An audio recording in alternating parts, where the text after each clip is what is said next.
Hyperthyroidism के बाद अब हाइपोथायरॉयडिज्म हम पढ़ने वाले हैं। तो अगर हाइपरथायरॉयडिज्म आपने अभी पर नहीं पढ़ा है या थायराइड ग्लैंड नहीं पढ़ा है तो आप प्ले लिस्ट में जाके उसे पढ़ सकते हैं। इसके बाद है कि इसमें जो है हाइपोथायरॉयडिज्म, इसका मतलब होता है कि अंडर एक्टिव थायराइड ग्लैंड का वर्क करना, ठीक है। तो इसमें क्या होगा, जो हार्मोन होंगे वो बहुत कम रिलीज होंगे, सिक्रेशन ऑफ हार्मोन या प्रोड्यूस जो होंगे वो इनफ नहीं होंगे बॉडी के लिए। तो ये not produce enough thyroid hormone for their body. अब क्या होगा इससे, तो देखिए इससे जो हमें सिम्टम्स मिलेंगे उसमें इसमें tiredness, poor ability to cold, उसमें हम हीट नहीं होकर पा रहे थे, यहाँ पे हम कोल्ड नहीं होकर पा रहे हैं, ठीक है। साथ में क्या होगा कि वेट गेन जो होगा इसमें ज़्यादा होगा, वहाँ पे वेट लॉस हो रहा था हाइपर में, यहाँ पे वेट गेन होगा। और अगर ये चिल्ड्रन में होता है तो हाइपोथायरॉयडिज्म जो है ये delay in growth and intellectual development उनकी रोक देता है, जिसको हम क्रिटिनिज्म कहते हैं, ठीक है। इसकी जो डायग्नोसिस है थायरॉयडिज्म की वो सस्पेक्टेड होती है और can be confirmed with blood test measuring thyroid stimulating hormone and thyroxine level, ठीक है। ये जो डायग्नोसिस हम करते हैं वो TSH और थायरोक्सिन लेवल के बिहाफ में करते हैं ब्लड टेस्ट के जरिए। वर्ल्ड वाइड जो है not enough iodine in the diet most common cause, world wide अगर हम देखें तो जहाँ पे आयोडीन की कमी है वहाँ पे ये मोस्ट कॉमन कॉज दिखाता है। और भी मोस्ट कॉमन कॉज हाइपोथायरॉयडिज्म के क्या क्या हैं, जैसे कि एक है ऑटो इम्यून मैकेनिज्म, जिसमें कि हाशिमोटो थायरोडाइटिस आता है, ठीक है। उसके बाद है कि वेस्टर्न कंट्रीज़ में जो हाइपोथायरॉयडिज्म है वो 0.3 to 0.4% होता है, जबकि सब क्लिनिकल हाइपोथायरॉयडिज्म जो है ये milder form of hypothyroidism characterised by normal thyroxine level and elevated TSH level it can occur 4.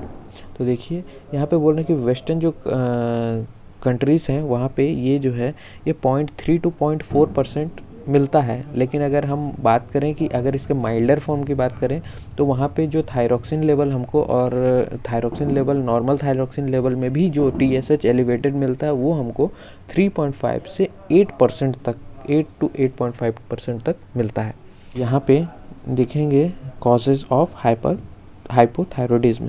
Hypothyroidism is caused either bye इनएडिक्वेट function of the gland, या तो पहले तो ग्लैंड जो है इटसेल्फ अच्छे से काम नहीं कर पा रहा हो तो उसे हम क्या कहेंगे, प्राइमरी हाइपोथायरॉयडिज्म, या फिर not enough stimulated by TSH, जो TSH हार्मोन है वो अच्छे से स्टिमुलेट नहीं कर पा रहा हो, ये क्या होगा, सेंट्रल हाइपोथायरॉयडिज्म, ठीक है। जो प्राइमरी हाइपोथायरॉयडिज्म है is about 1000-fold more common than central hypothyroidism, मतलब जो TSH का वर्क है वो ज़्यादा अच्छे से कर पाता है, जबकि जो प्राइमरी हाइपोथायरॉयडिज्म है ये मोर कॉमन मिलता है हमें, ठीक है।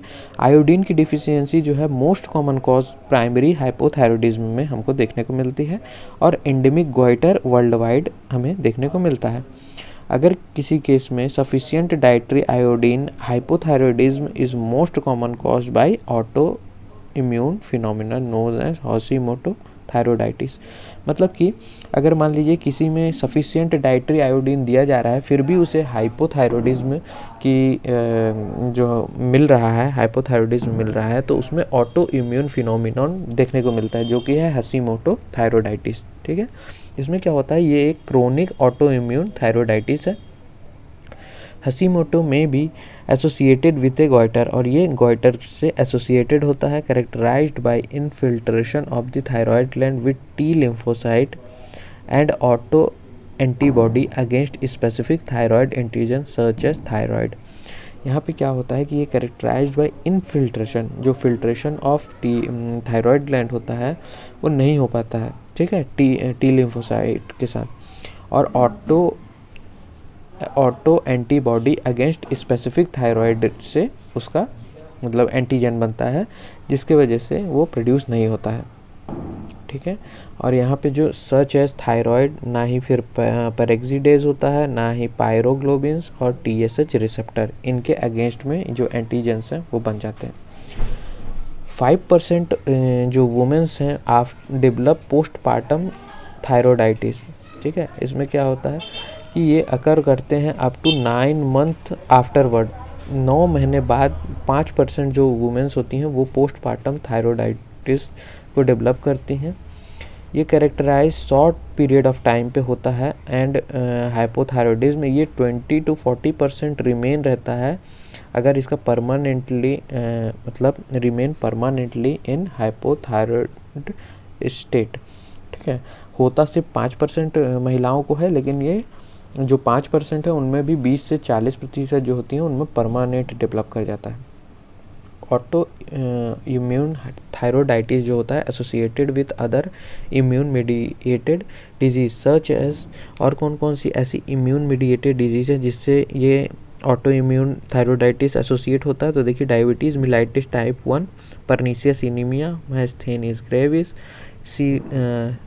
सीलिएक डिजीज,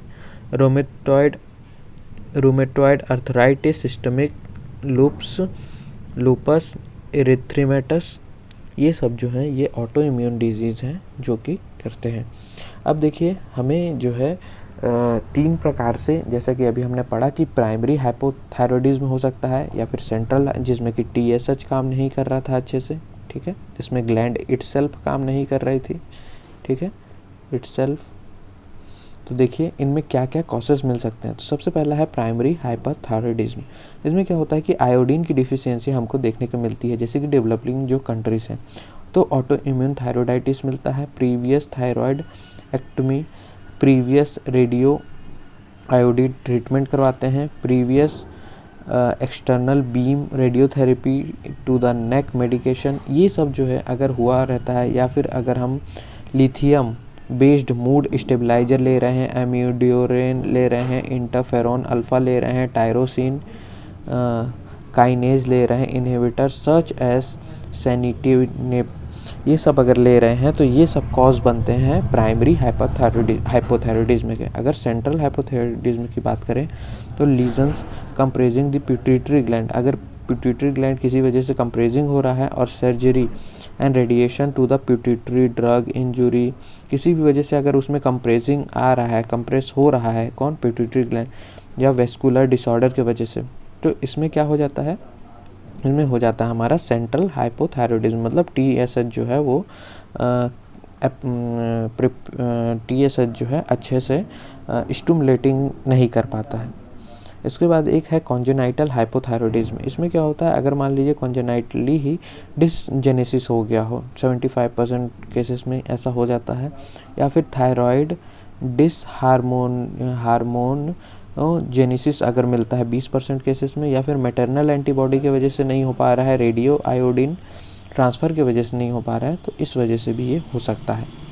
ठीक है, अब देखिए ट्रांसिएंटली क्या है कि due to maternal iodine deficiency या फिर एक्सेस, या तो डिफिशियंसी या फिर एक्सेस भी हो सकता है। ठीक है, एंटी TSH रिसेप्टर्स जो हैं, अगर एंटी TSH रिसेप्टर्स एंटीबॉडी अगर हमारे उसमें बन जाए, या फिर सर्टेन कॉन्जेनाइटल डिसऑर्डर्स की वजह से भी, या फिर न्यूरोनेटल इलनेस की वजह से भी ये हो जाता है। सिम्टम्स एंड साइन इसमें क्या क्या मिलते हैं, तो अगर उसकी बात करें तो यहाँ पे no or only mild symptoms ही मिलते हैं। ठीक है, जो कि क्या क्या हो सकते हैं हाइपोथायरॉयडिज्म के केस में, तो इसको रिलेट करते हैं अंडरलाइंग कॉजेज से, or direct effect of having not enough thyroid hormone. ठीक है, तो इसमें जब हम जाते हैं तो देखिए फटीग मिलता है, फीलिंग कोल्ड मिलता है, वहाँ पे हमें हॉट मिल रहा था, पुअर मेमोरी एंड कंसंट्रेशन मिलता है। ठीक है, कॉन्स्टिपेशन मिलता है, वेट गेन मिलता है, एंड पुअर एपेटाइट, वहाँ पे एपेटाइट अच्छी थी और वेट लॉस हो रहा था, शॉर्टनेस ऑफ ब्रीथ होता है, यहाँ पे हॉर्सनेस वॉइस जो है, हैवी पीरियड्स देखने को मिलते हैं, और एबनॉर्मल सेंसेशन देखने को मिलता है। साइंस क्या क्या मिलेंगे, तो ड्राई एंड कोर्स स्किन मिलती है, कोल्ड एक्सट्रीमिटीज मिल सकती हैं, मेक्सोएडिमा मिल सकता है, हेयर लॉस मिल सकता है, स्लो पल्स रेट मिलेंगे, स्वेलिंग ऑफ द लिम्स मिलेंगे, delay relaxation of tendon, carpal tunnel syndrome and pleural effusion, ascites, pericardial effusion, ये सब जो है हमें देखने को मिलता है। अब यहाँ पे पुअर हियरिंग जो कि है, इसमें पुअर हियरिंग भी मिलती है। तो देखिए delay relaxation after testing the ankle jerk reflex is a characteristic sign in hypothyroidism and associated with the severity of the hormone.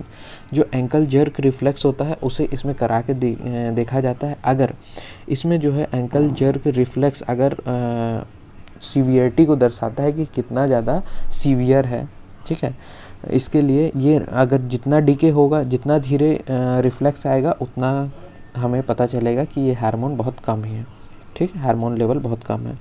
Differential diagnosis की बात करें तो इसमें Cushing syndrome, gross obesity, neurological problems, ठीक है, नेफ्रोलॉजिकल न्यूरोलॉजिकल प्रॉब्लम्स और dysfunctional uterine bleeding, ये सब मिलता है। कॉम्प्लिकेशन में hypothermia, LVH, pericardial effusion, angina, ठीक है, मायोकार्डियल इन्फाक्शन, हाइपोग्लाइसेमिया, ये सब देखने को मिलता है। इन्वेस्टिगेशन में आप TSH, T4, T3 इन तीनों का ही लेवल का टेस्ट करवाएंगे, उसमें आपको ये हाइपो के केस मिलेंगे, जैसे कि इनमें बताया गया है कि किस किस कंडीशन में हम हाइपो मानेंगे।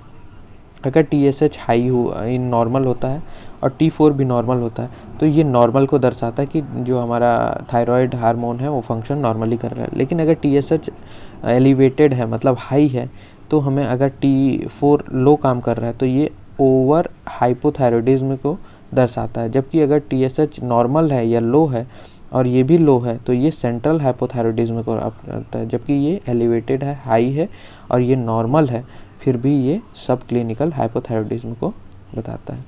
इसमें हम क्या क्या चीज़ों को और देखते हैं तो देखिए, NT-TPO ये भी करवाते हैं जो कि पॉजिटिव मिलता है हाइपोथायरॉयडिज्म में। फास्टिंग लिपिड प्रोफाइल देखते हैं जिसमें प्रेजेंस ऑफ हाइपरलिपिडीमिया मिलता है। GBP indicate normocytic normochromic anaemia देखने को मिलता है। चेस्ट प्लेन करवाया जाता है जिसमें कि हार्ट जो है स्मॉल इन साइज देखने को मिलता है। ECG करवाया जाता है। लो वोल्टेज एंड ब्रेडिकार्डिया देखने को मिलता है। मैनेजमेंट क्या करेंगे तो मैनेजमेंट में देखिए, प्राइमरी हाइपोथायरॉयडिज्म में जो है इसमें replacing thyroid hormone for long period, किससे रिप्लेस करेंगे तो लेवोथायरॉक्सिन सोडियम से, जो कि 12 से 50 मिलीग्राम पर डे इसको दिया जाता है, ठीक है। इसके बाद है, और इसकी मॉनिटरिंग जो है वो TSH के लेवल के बेसिस पे किया जाता है।